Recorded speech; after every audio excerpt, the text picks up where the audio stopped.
Okay, pero bago natin simulan ating panibagong aralin, ay nais kong malaman kung ano ang ating tinalakay noong nakaraang linggo. Yes!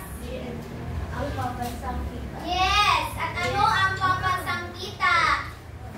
Yes, Binibini. Ang kabuuang kita ng bansa. Okay, magaling! At paano ba natin sinusukat ang papansang kita ng Pilipinas? Meron tayong dalawang pamamaraan at ito ang GDP. Okay, bigyan ng sarili natin. Ano ba? Okay, nag-aral ka lang. Very good. Okay, para sa ating panibagong talakayin, ay nais kong suriin nyo ang larawan na nakapaskil sa ating lisahan. Ano ang na-observe nyo? May pera, may groceries. Yes, napansin nyo ba na lumiliit ang laman ng ating cart? Bakit kaya? Mahal na bilihin. Every year. Mahal na bilihin. Tapos,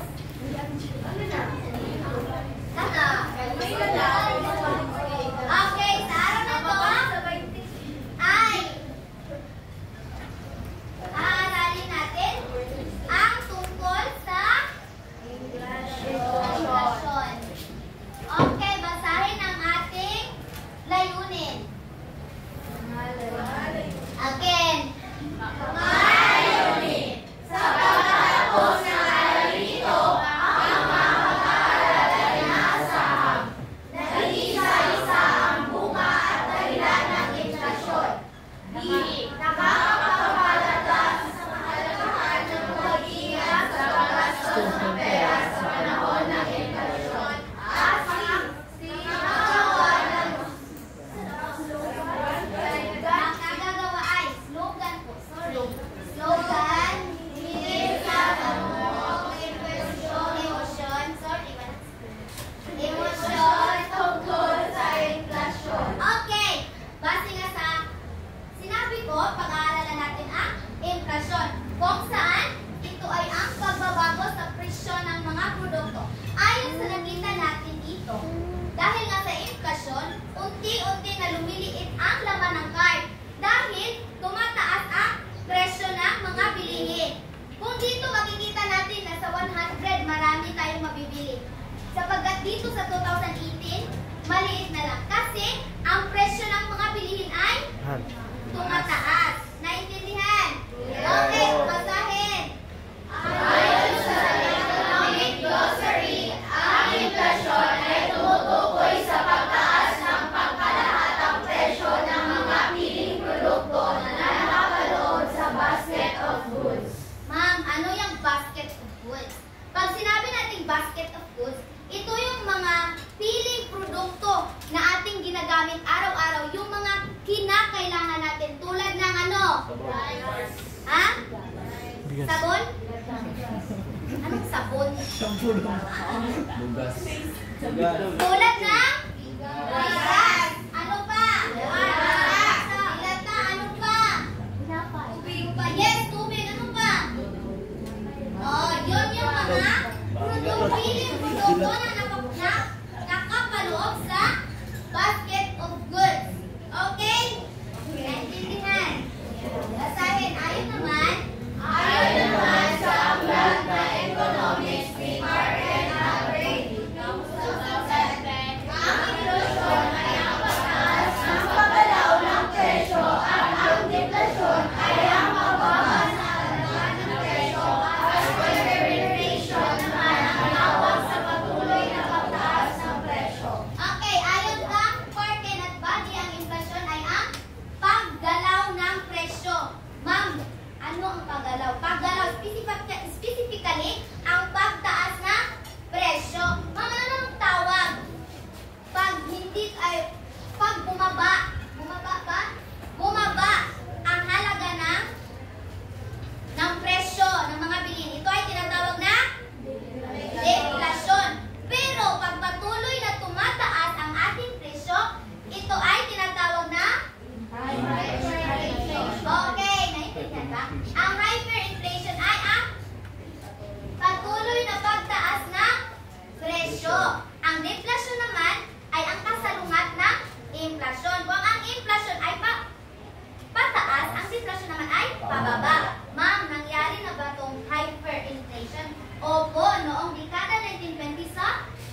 panis. Dahil nga mahal ang mga bilihin, nawala ng halaga ang ating pera. Bakit nawala ng halaga ang ating pera? Dahil sa anong topic natin? Dahil sa inflasyon. Okay, naintindihan ka ang inflasyon? Sure? Question, bago ko simulan ang dahilan. Question, anong violent reaction? Wala? Okay. Punta naman tayo sa dahilan kung bakit may inflasyon. Ang una ay basahe. Demand pull. Nakakanap kapag nagkakaroon ng pagdating sa pagkasanang sa bayan. Bahay na at pamahalaan at labas sa sektor. Okay, pag sinabi natin demand pull, ito ay ang, sa salita palang pull, na hatak dito ang presyo dahil sa ating paggasta o paggasta ng sambahayan, bahay, kalakal at pamahalaan. Ibig sabihin, pag malaki ang ating pagbili ng isang produkto, mahatak dito ang presyo pataas. For example, mobile phones or smartphones, di ba? Every year or every day, don't tell me. Wala ka pa rin every day. So every day, let's just say every day, na mayroong bumibili ng smartphone. So ang company ng mga smartphones ay ano yan tawag ay? Hahatakin nila ang presyo ng smartphone kasi nga maraming bumibili. Naintindihan? Ang demand pull, dahil maraming bumibili sa isang produkto, nahatak dito ang presyo pataas. Okay? Okay. At ang cost push naman ay ang ginagamit ng mga gumagawa ng produkto ay nagmahal. For example, ako ay isang mananali. Tapos, nagmahal ang tela, sinto ay mga sinulit. So, ibig sabihin, namamahalan ko rin ang gawa kong damit dahil ang ginamit ko na mga kagamitan ay mahal. Naintindihan? Naintindihan ang cost push? Ang demand pull. Sige nga, ano ang demand pull para sa inyo? Yes, yes, yes, yes, yes. Yes, anong demand pull? Yes, binibini? Yes, binibini. Yes. Ano ang demand pull? Kung ganyan, magpalit sa isa. Yes. Kay ano mahatak nila mga Okay, ano naman ang push push? Yes, binibini. ang cost ng pera.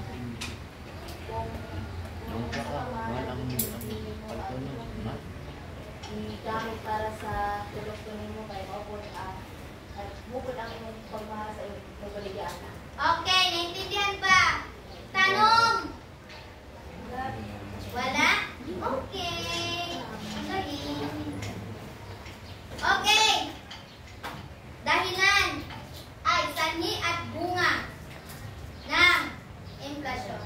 Ano kaya ang sanhi at bunga ng inflasyon para sa inyo?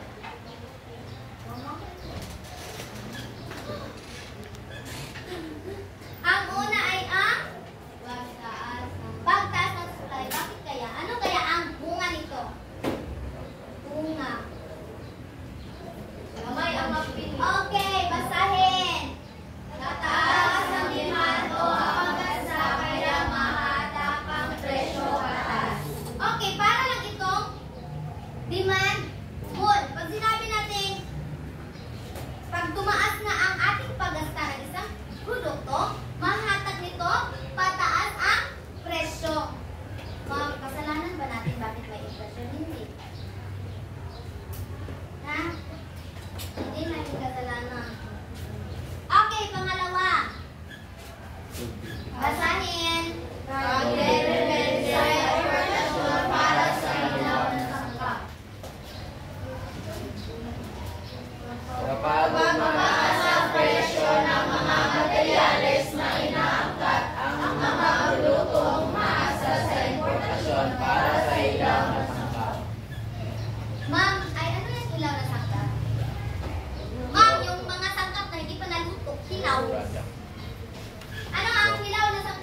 Materialis. Mga Materialis. karne.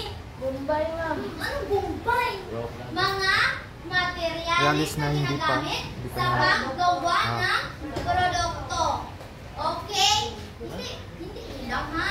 Hindi ilaw na karne, bumbay. No. Ginagamit sa paggawa ng isang produkto. Turmeric. Turmeric is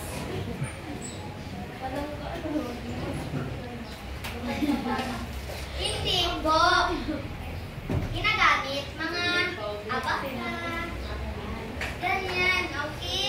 Okay, okay, pag sinabi natin pag pagmahal ang mga hilaw na sangkap, ibig sabihin na ang produkto na mabubuo galing sa hilaw na sangkap ay mamahal rin. For example, ako ay tagagawa ng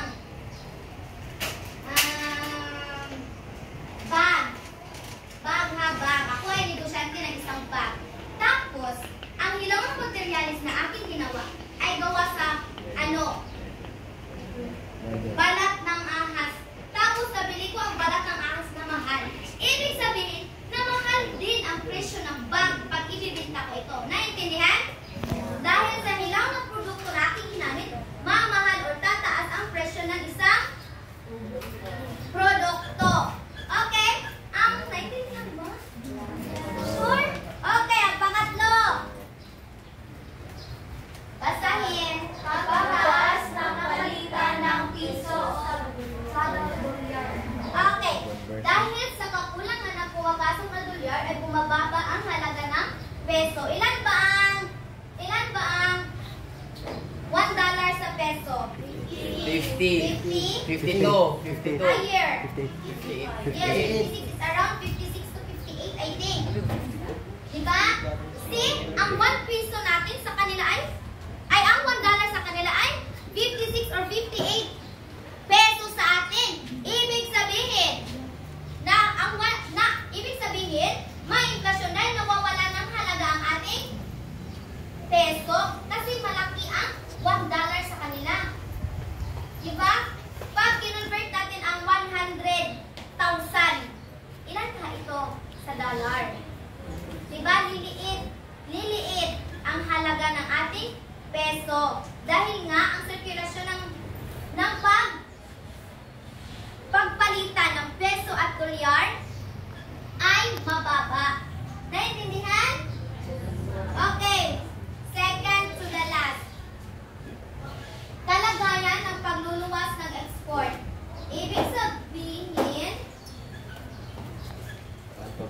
kapag kulang ang supply na lokal na pamilihan dahil sa produkto na iniluluwas. Ibig sabihin na kung maliit lang ang produkto sa isang pamilihan, posibleng tataas ang presyo ng isang produkto. For example, ako ay may sari-sari store.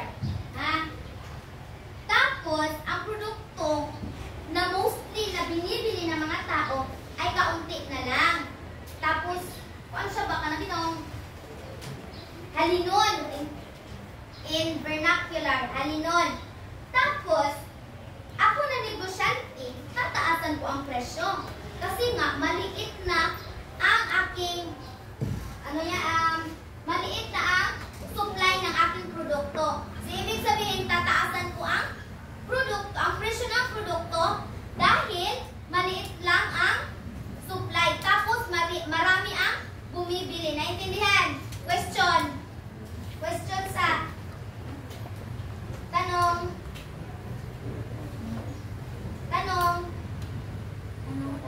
Question, everyone. Tanong, Ben, kung may libog ka dyan. Kung nalibog mo. Yes.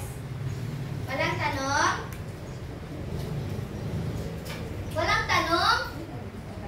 Wala? Sure? Okay, last. Monopolyo o cartel. Ibig sabihin, ang monopolyo ay isa tong tao na nag-ikip or tinatago ang isang produkto. Tapos, depende na sa kanya kung kailan niya ilalabas. Tapos, pag ilalabas niya ito, mamahalan niya ang presyo. Naintindihan? For example, bumili ako ng mga ginto at alahas, tapos tinago ko ito. Tapos, by year 2030, ilalabas ko at ititinda ko sa pamilihan. Tapos, mamahalan ko ang presyo. Naintindihan? Tinatago ko muna ang produkto. Saka ko ibibenta. Yan po ang monopolyo at cartel. Naintindihan? Okay, wait lang. Ay. Tanong! Tanong! Wala nang tanong? Wala nang tanong? Question! Yes! Wala nang tanong? Nine? Okay. For your activity, ay gagawa kayo ng slogan na tungkol sa emosyon na na-feel nyo. Or ano ang nais nyo ipahiwatig. For example, para sa akin. Sige na. Dili na tayo mag-counting by column. Group 1, Group 2, Group 3, Group 4, Bukan. by row, column. Row? Ayo, by column, ma'am. By column, ma'am. By column, ma'am. By column. Okay, by column. Group 1, Group 2, Group 3, Group 4. Ha? Group 3 naman tayo. Ito nga, mali. Ay, by 2. Okay, Group 1, Group 2, Group 3, Group 4. Oh, direct ko. Group 1. Group 3, Group 2. Ay, sama, ganing niya nga duwang mga. Yes. Ganing duwang kalinya is Group 2. Group 1, Group 4. Walang tulo diya. Yes. Yes. Okay. Instruction. Gumawa ng slogan hinggil sa namumuong emosyon tungkol sa inflasyon.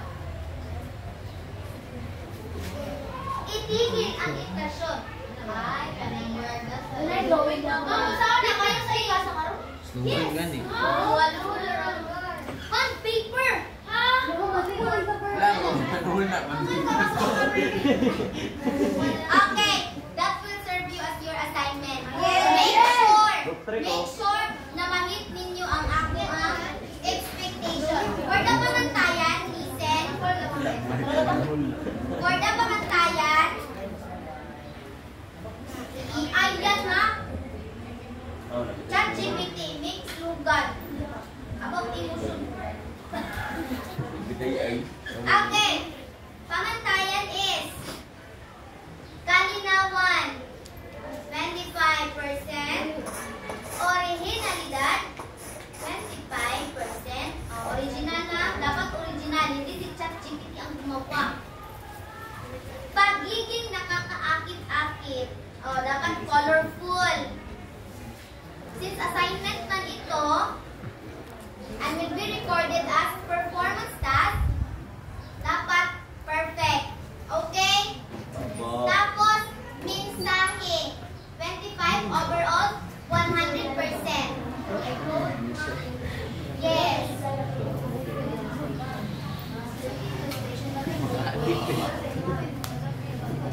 Yes. It's up to you. Dapat Tagalog. Yes, yes, yes. Ha? Bond paper. Yes. Bond paper. By pair? You want by pair? No. Individual. Yes. Yes. Individual? Okay. Okay, individual. Since it's assignment. Assignment. Kaya lang po, isa lang ang gagawa kapag by group. Okay? As a yes. slogan daw ano may like mura wala na meaning niya. Slogan na dito. Ano sa day? Okay, di ba basin na kumpara sa circle sa wala ba ang slogan tas may meaning sa ubos. Word lagi yung mga description. Pwede Pwede na wala. nice slogan na dito. Pila lang simple Bond lang. paper or illustration.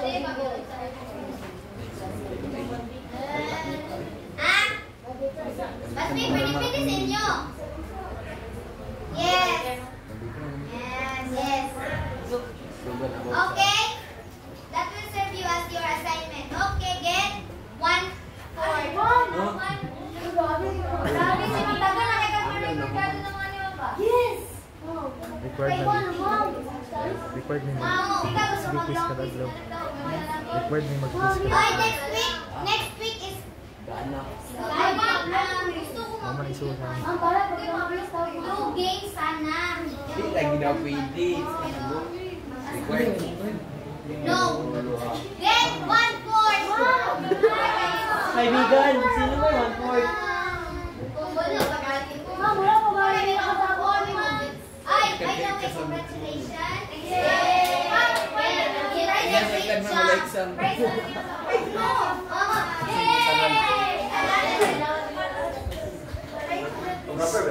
Okay, number 1. Sanhi at sayo lang. Sanhi at bunga lang. Sanhi at bunga lang. Ay, okay. Sanhi at bunga. No!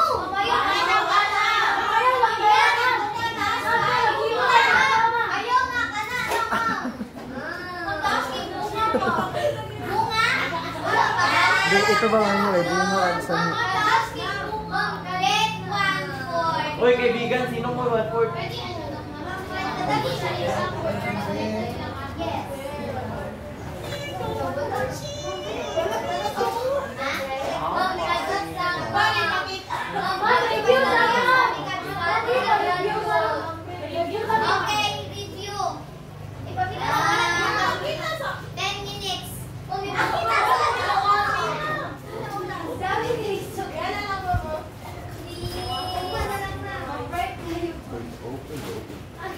Okay, review. 10 minutes. Okay, review. 10 minutes. Dali, ay. Nakadagan, no? Sante. English Gashti. Number 1/4. 1/4? Boss! Prepare 1/4.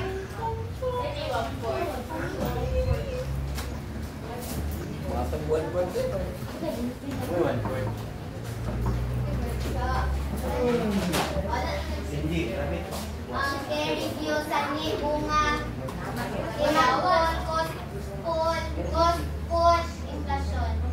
Matang na eh. Why ito? 10 minutes ay 5 minutes. 5. Wala na tayong time kung 5 minutes. Na?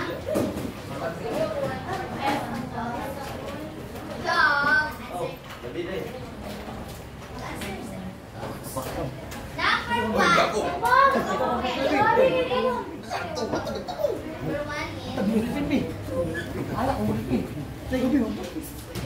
Ay, 1/4 man. study, yes, study has study.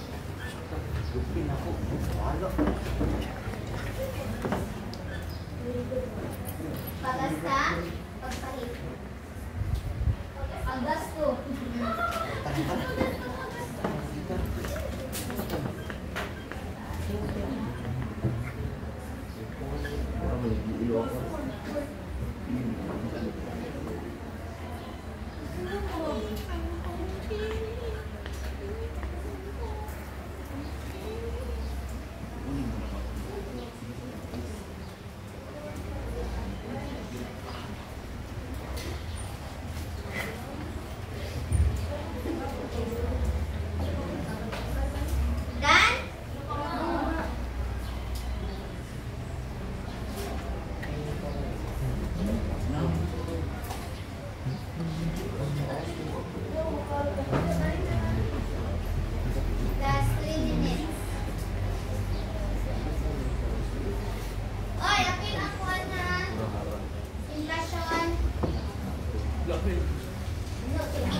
No. It's very easy. I guess. Pwede yung circle yung sir. Pwede yung circle yung mag-quiz. Hmm? Circle ito yung circle yung mag-quiz. Pwede yung circle para mag-quiz. Depende kung magpang ka sa time. Done?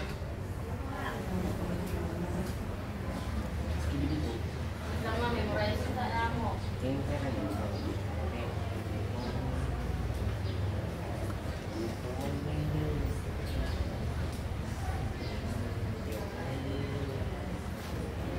Ay, keywords lang para di kayo ano.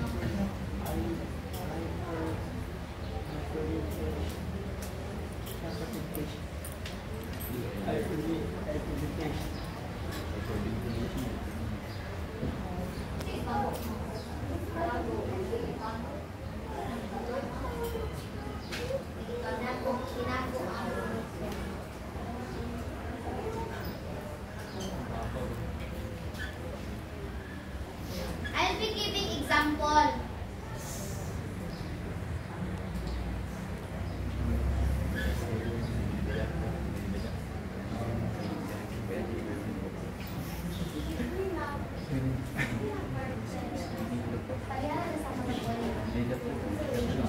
Yung mga tao na tinatapos ng mga produkto para sa next generation.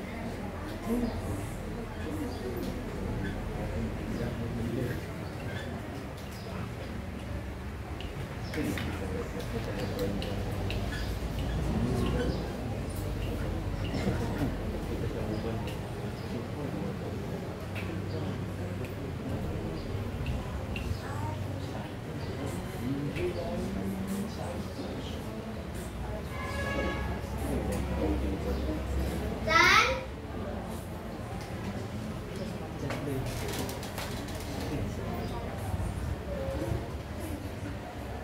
Okay, get 1/4. 1/4.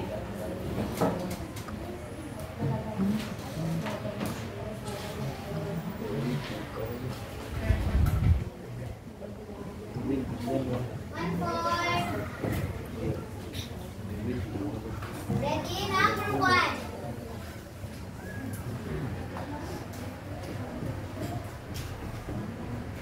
Number 1. Ready?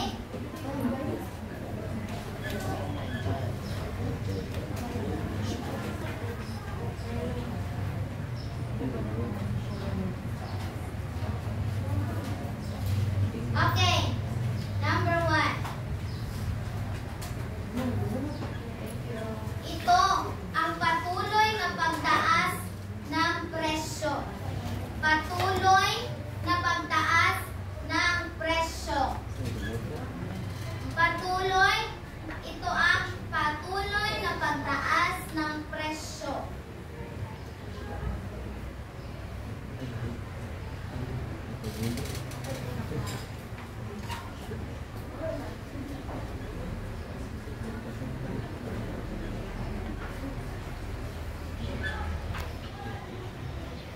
Number 2. Ito ay ang pagtaas ng presyo ng bilihin. Ang pagtaas ng presyo ng bilihin. Example daw, ma'am. Ha? Anak ko, makata example. Anak ko, makata example. Number 1. Ito ay ang Patuloy. patuloy na pagtaas ng presyo. Number 2 ay ang pagtaas ng presyo. Pagtaas.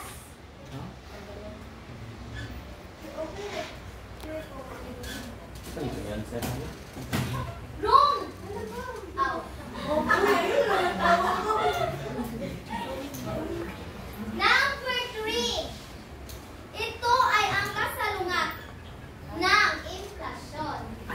Pagbaba ng presyo, anong tawag? Depression. Depression? Depress? Deportation? Ah? Yes. Tagalog ba? Tagalog. Tagalog. Tagalog.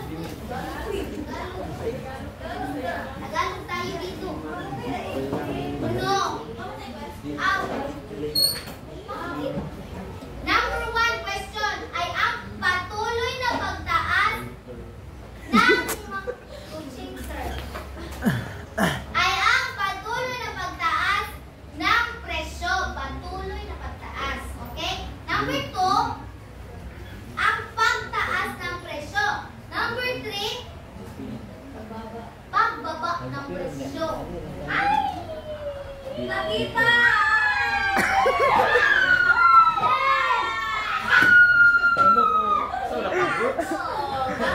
Fireworks. Number 4! Number 4! Kailan? Ay, di ba naranasan natin? Naranasan natin ang hyperinflation noong kailan? Kailan natin naranasan ang patuloy na pagtaas ng presyo? Kung nakinig lang kayo sa question ko, anong sagot? Yes! Yes!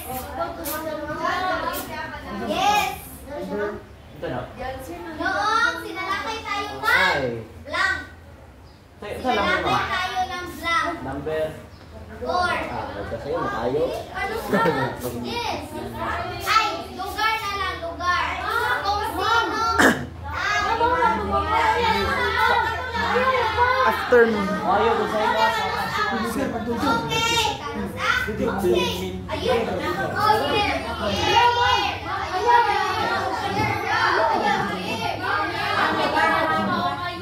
First man itong Babuhin ko. Okay.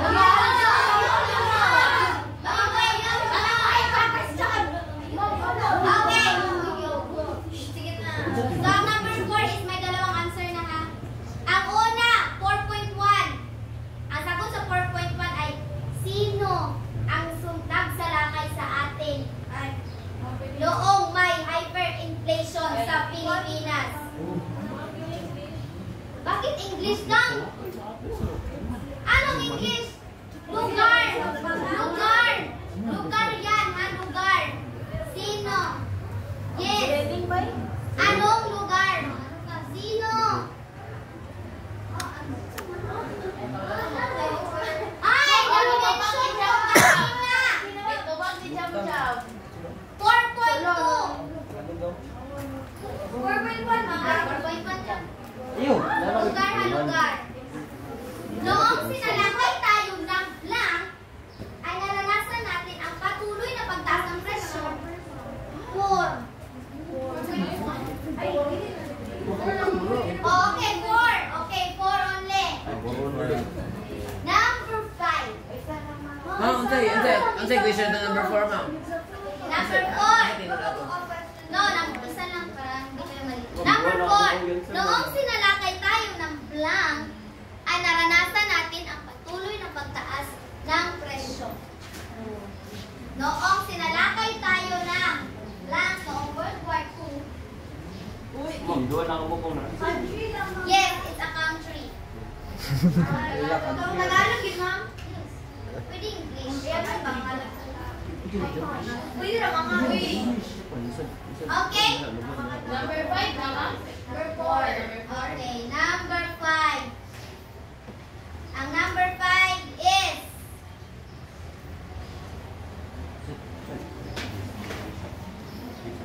tukuyin kung ito ay sanhi. Ang isusulat nyo lang ay sanhi o bunga. Okay. Sanhi o bunga. Dahil sa kakulangan na pumapasok na dolyar, ay bumababa ang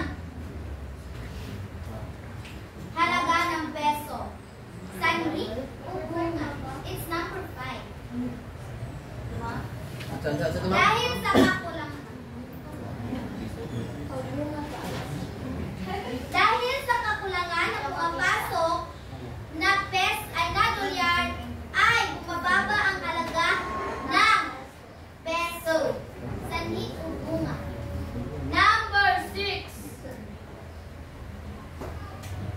Ito ay ang pagtaas ng supply. Sanhi o bunga.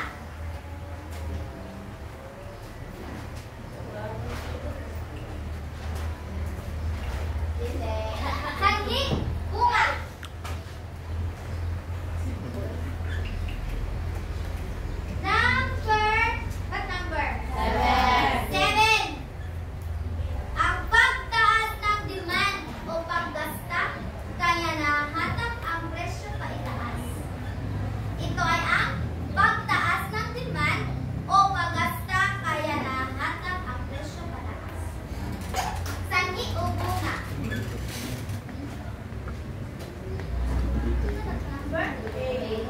Last.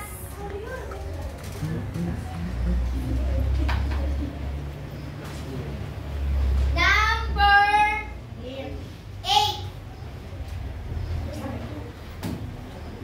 Pagdepende sa importasyon para sa hilaw na sangkap.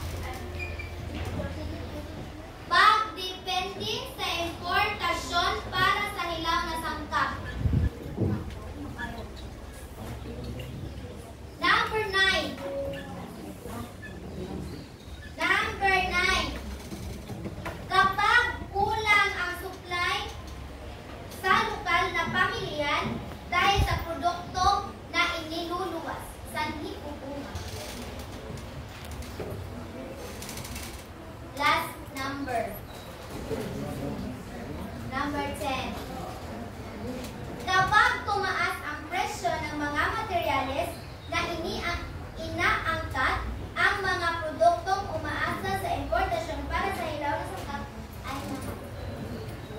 sanhi o bunga. Number 10. Kapag tumaas ang presyo ng mga materyales na inaangkat, ang mga produktong umaasa sa importasyon para sa hilaw na sangkap. Oh, tama na kayo. Sanhi bunga. Okay, exchange. Seatmate.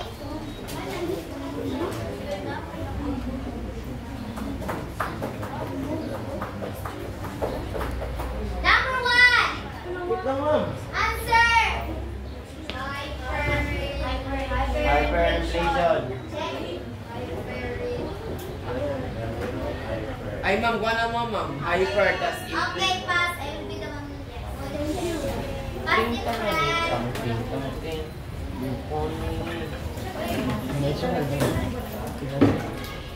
Julie, mas dito pa. Pass different. Pass. Lami ka, sir. Laga. No more. BFF, BFF, BFF.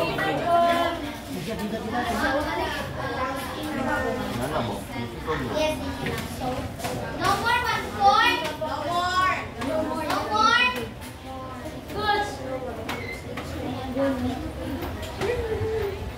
Okay.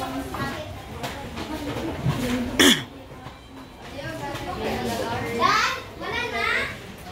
Mana na yung 1/4? Ang